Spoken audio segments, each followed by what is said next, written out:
Hi, my name is Carlo. Today we'll be discussing about data privacy. For most of us, the notion of privacy would basically mean keeping a secret.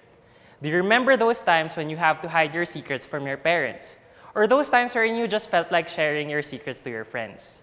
I'm pretty sure we've had our fair share of keeping secrets. Fast forward to X number of years, we now live in a digitized society, a kind of society which is quite different from what we've experienced when we were younger. Now, anything can be done with a touch of our fingertips. We can now buy different items effortlessly from overseas. We can now send well wishes to our relatives from abroad in just a few minutes and even get a reply in a jiffy. Commercial transactions and social activities have never been this easy. With these advancements, however, our little secrets may no longer be safe, since we are required to provide these online platforms with all sorts of information for us to access their services.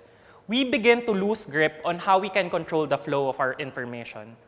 Thus, the need for certain safeguards for our secrets to remain as secrets. What is the right to privacy? The term was coined in an 1890 article by Warren and Brandeis. According to them, the right to privacy was the right to be let alone and was contingent to an individual's right to property. International agreements also have embodied and recognized every individual's right to privacy. The UDHR and the ICCPR provides that no one shall be subjected to arbitrary interference of his privacy and shall have a right to protection under the law against such interferences. The Philippine laws are also replete with such protection. The Bill of Rights under the 1987 Constitution provides, first, that no person shall be deprived of life, liberty, or property.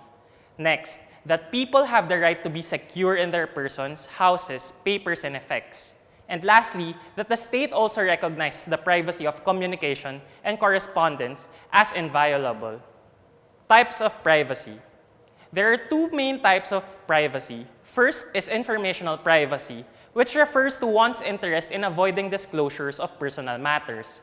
Second is decisional privacy, which refers to an individual's right of independence in making decisions. The Data Privacy Act of 2012. In response to its international law obligations and as mandated by the Constitution, the Philippines enacted Republic Act No. 10173 or the Data Privacy Act of 2012. Section 2 of the said act provides that it shall be the policy of the state to protect the fundamental human right of privacy of communication while ensuring free flow of information to promote innovation and growth. It also provides that the state recognizes the vital role of information and communication technology in nation building and its inherent obligation to ensure that personal information and communication systems in the government and in the private sector are secured and protected. So the Data Privacy Act mechanics in a nutshell. Generally, the DPA or the Data Privacy Act applies to the processing of personal information and to those involved in personal information processing. First, these includes the controllers and the processors who may or may not be in the Philippines, as long as the data being processed is with regard to a Philippine citizen or a resident, or that there are certain links established between the Philippines or the data processor. As with most rules, there are exceptions. The law does not apply to information about, first, government employees, next, information for journalistic, artistic, or research purposes, and lastly, information to carry out certain governmental functions. Who are the main characters in a data privacy transaction? There are three. First, there is the data subject, who is the individual whose personal information is processed. Next, a personal information controller. He is the one who controls the collection, holding, processing, or using of personal information. There's also a personal information processor. He is the one to whom a personal information collector may outsource the processing of personal data pertaining to a data subject. And finally, the National Privacy Commission, which is an independent body created to administer and implement the provisions of the Data Privacy Act. It also monitors compliance of the Philippines with international standards set for data protection. What is data processing? Basically, there are three steps for data processing. First is the collection. Data subject forwards to the collector certain information, whether it be personal or sensitive personal information. Personal information refers to information from which the identity of an individual becomes apparent or can reasonably be ascertained by the information holder. Examples of such are full name and date of birth. Sensitive personal information would refer to an individual's race, ethnic origin, marital status, religion, health, education, or sexual life. It may also refer to information issued by the government, such as social security numbers, licenses, and tax returns. The Data Privacy Act provides that there must be a specified and legitimate purpose for the collection of data, which are determined and declared before or as soon as reasonably practicable after collection. Second step, processing. Certain operations done on the data subject's personal information would include collection, recording, organization, and updating. Processing must be done in such a way that it is compatible with the declared, specified, and legitimate purpose. Personal information must be fairly and lawfully processed, and the data must be accurate and relevant. Inaccurate data must be rectified, supplemented, and destroyed. More importantly, the processing of personal information may only be permitted if it is not prohibited by law, and certain conditions exist. Such conditions may be in the form of the data subject's consent, or that the personal information collector or the third party to which personal information are disclosed has a legitimate interest being pursued. Consent would refer to the data subject's assent to the collection and processing of personal information relating to him or to her. It shall be evidenced by written, electronic, or recorded means. While on the other hand, legitimate interest would refer to a flexible condition, which provides that processing of personal information may be done if such is beneficial to the data subject or that there may be a limited privacy impact on the individual. And finally, retention. Controllers and processors may keep data as long as it is necessary for the fulfillment of the purpose for which data was obtained. They may also keep it as for purposes of defense and legal claims or for legitimate business purposes or as provided by law. Data subjects' rights under the law. Data subjects have 8 rights under the Data Privacy Act. The first is the right to be informed.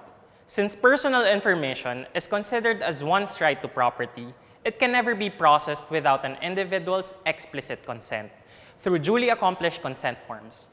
Based on the National Privacy Commission, data subjects have the right to be informed that their personal data will be, are being, or were collected and processed. The next is the right to access. This refers to an individual's right to find out whether an organization has any personal data about the data subject and gain access to these data. Third is the right to object. Although controllers and processors obtain consent or has legitimate interest for the processing of data, an individual may still object or withhold their consent for the processing of their information for purposes such as direct marketing or profiling. The fourth is the right to erasure or blocking. It refers to an individual's right to suspend, withdraw, or order the blocking, removal, or destruction of their personal data. This may be exercised in case personal data is incomplete or outdated, or when it is false or unlawfully obtained. This right is also available in case that the data are being processed for unauthorized purposes. Fifth, the right to damages. Based on the Data Privacy Act, one may claim compensation for suffering damages due to inaccurate, incomplete, outdated, or unlawfully obtained or unauthorized use of personal information, which would violate a data subject's right and freedom. 6. Right to file a complaint. For any violation of the data subject's rights under the Data Privacy Act, he or she may file a complaint with the National Privacy Commission. 7th, right to rectify. An individual may dispute and have his or her data corrected for any error or inaccuracy. And lastly, the right to data portability. According to the National Privacy Commission, this right assures that you remain in full control of your data. Data portability allows you to obtain and electronically move, copy, or transfer your data in a secure manner. It enables the free flow of your personal information across the internet and organizations according to your preference. Data breach and identity theft. Data breach refers to a security incident in which information is accessed without authorization, while on the other hand, identity theft refers to the intentional acquisition, use, misuse, transfer, possession, alteration, or deletion of identifying information belonging to another without a right. In case of data breach, or when sensitive personal information are being used to enable identity fraud, are reasonably believed to have been acquired by an unauthorized person, there are two courses of action which may be availed of. First, under the Data Privacy Act, the National Privacy Commission must be notified of the nature of the breach, information involved, measures taken, scope of the breach. Upon finding of liability, the National Privacy Commission may thereafter impose the necessary penalty commensurate with the unauthorized access or intentional breach. Second, an individual may prosecute under the Cybercrime Prevention Act of 2012, wherein an individual may be held criminally liable for computer-related identity theft if he or she intentionally acquires, uses, or misuses information belonging to another without a right. Summary. The personal information that we provide the different controllers or processors are like our most treasured secrets. We should be careful whenever we disclose certain information about ourselves and must make sure that we are giving these information to people whom we can trust and that we are giving it for a valid purpose, because consent is key. Consent will provide us with the necessary protection when it comes to our disclosed information. Before we give away our data, we must always make sure that we know the reasons why we are giving it out, and we must know the purpose for which our data will be used. Finally, under the Data Privacy Act, we have 8 recognized rights to control our personal information.